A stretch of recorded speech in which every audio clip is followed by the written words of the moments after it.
Namaste. I'm Karla, Yoga Palace, Marbella, Spain. One of the reasons I became a yoga teacher is because I have the opportunity to bring the awareness of my students into their body. And we are aiming for pain-free body. And as well, the connection with the free spirit. And we are all born free spirits. And but on the way we start to lose it by all kinds of attachments from other people, and we start to get more and more distance from our free spirit. But there's so much peace and love and joy that we get when we are free about ourselves. So for me, yoga is everything, because we are aiming for freedom by having no pain in our body, and as well the freedom to be us, like we were born, free spirits. So in this video I will talk about how we start to lose it, and in another video I will talk about more how we can keep our free spirit. I am going to talk about the emotional scale again, and because it's so important for us to protect our kids when they are small, and we have everything to say about that when our kids are living with us. And it's the parents, to keep the frequency and the energy high in our homes. And I am not saying here anything that you don't already know, but sometimes we just need to be reminded. And I am a mother of 3 kids, and they are of course very important for me. And these videos are not something that I wanted to do yesterday. I have been thinking about this for many years, because this is really my passion. And I have a page here on Facebook that the name is Mission Impossible, because it's so difficult to find out and to reach the children in their homes, because that is private. One of the ground in yoga is no violence, and for me is I have always been very much against violence in any form, and emotional violence is so difficult to reach, especially behind closed doors in homes. And I would like to say also, because I have a voice like you, and we don't need to have been abused in any form, or have been through a lot of violence, or raped or attacked, even though we want to talk about these things. We are human, and we can keep our spirit happy even though we are talking about these things. Yes, so in this video I am going to talk about the 5 emotions that have the lowest energy, that have the absolute lowest frequency. And that is for people to realize how easy it is to control other people's feelings, and the children. It comes if they are raised up by a person who is putting on them, who is keeping their energy low all the time. It gets like normal, and the child never gets to keep their free spirit.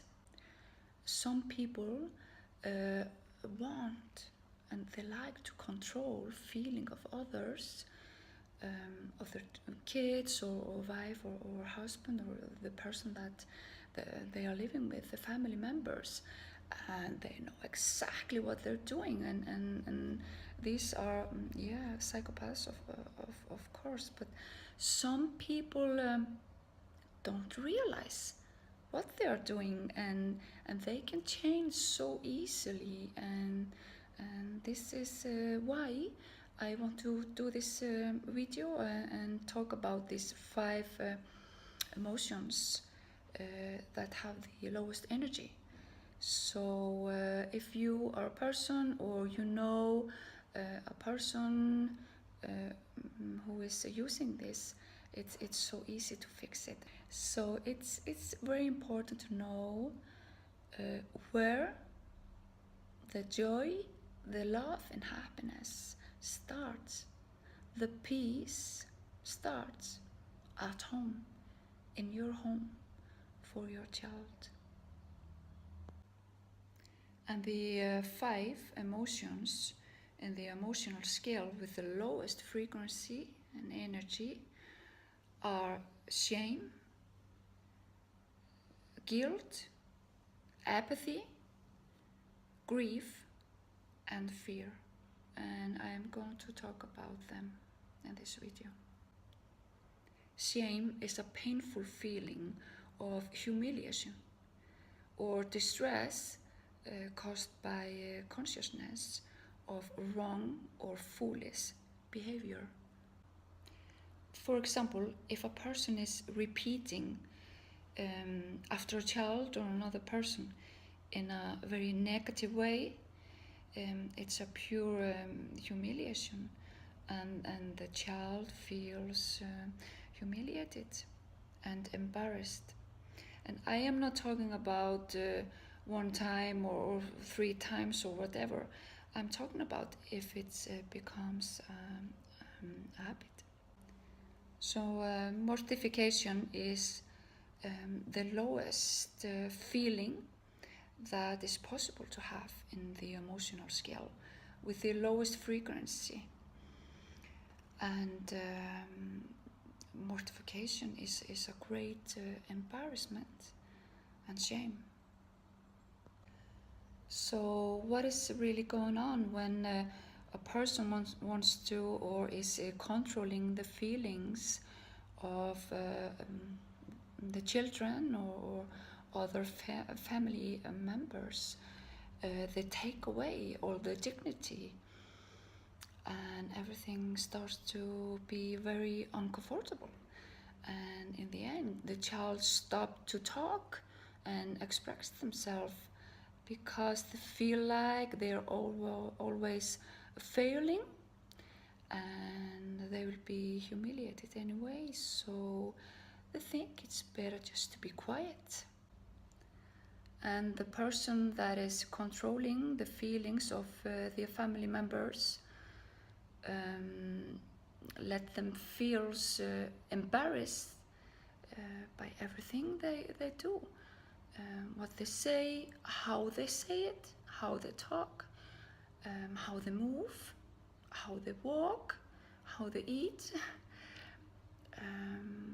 and every behavior is not improved. It is just shameful. Okay, and then there is a feeling of guilt, and the energy and the frequency of to be guilty is very, very low.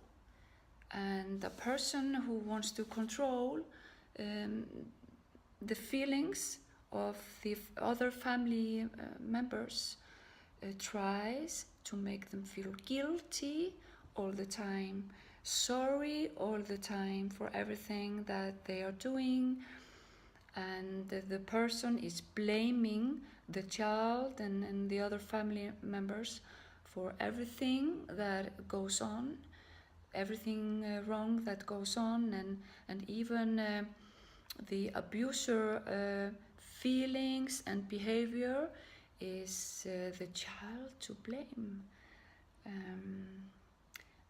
is just a horrible thing to do. And also if the child want to express themselves, they don't even bother to answer, and everything that they have to say is not accountable, and it's never a reason yeah, there's nothing that they are saying or doing that is liable. So yeah, guilt is a horrible feeling to carry on the shoulder, especially when you are a child, because what has a child done to be guilty for? And then there is apathy, and a person who wants to control the feelings of others with apathy, the energy of apathy, is always finding some negative of everything that the other person is saying or doing, and the person doesn't show interest in anything, in homework or what the hobbies or whatever the other person likes to do, and the person is unconcerned by everything, and just not interested in anything that the child is doing, and has no passion for anything that involves the child or the other person, and apathy is it's the energy of it is like cold energy, and yes, and it's like the person that wants to control and keep the energy low is always like bored around the child or the other person. And grief, it's a feeling with a very, very low energy. And maybe that is the most like sensitive feeling to talk about, that has this low energy. And I am not talking about when you are grieving a loss of someone that has died, or you are going through a very difficult times, divorce or something like that. That is normal to grieve, and normally to grieve something takes like 2 years, and after that we start to be able to live with that pain in our heart, but more or less after 2 years the time heals a little bit. And I am not talking about that. I'm talking about when the person that wants to control a child or a family member with the energy of grief.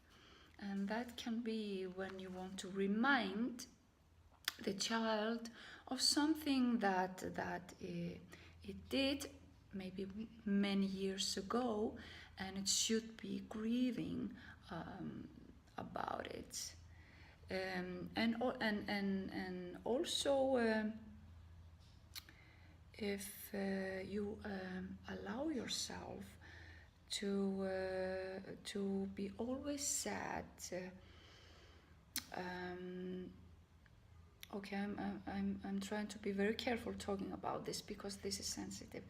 But if we are grieving something and or someone, and we allow ourselves to be sad all the time, and the children and the other family members are feeling always the pain and the suffering and the heartbreak, and they start to be like misery and so intense sorrow that it's keeping the energy and the frequency low all the time, day after day, year after year, and by doing that we are keeping the frequency of our home so very low. So this is maybe something that we can think about. Okay, and the last one of these 5 emotions that I wanted to talk about in this video is fear. And a person who is controlling a child or another family member with fear is creating so much stress in other family members. And we all know that all illnesses, well, 90% more or less of illnesses are created by stress. And the other family members have this panic inside all the time. And I also want to say these emotions, these 5 lowest emotions, we can be our worst enemies. So we need to think about, am I creating this state of frequency, the state of energy by myself, to myself? So that is one thing that we can also really think about. And just a short input about the fear. If we are fearful all the time, we can learn to take control of that. And like I've always said, the strongest tool is to meditate. And through meditation we can learn to balance, we can learn to go higher and higher in the emotional scale. And as parents, if we practice yoga and if we meditate, we get more awareness of our state of mind and how we want to have the energy in our homes. So keep on practicing, find a way to meditate, and have courage and be kind. Namaste.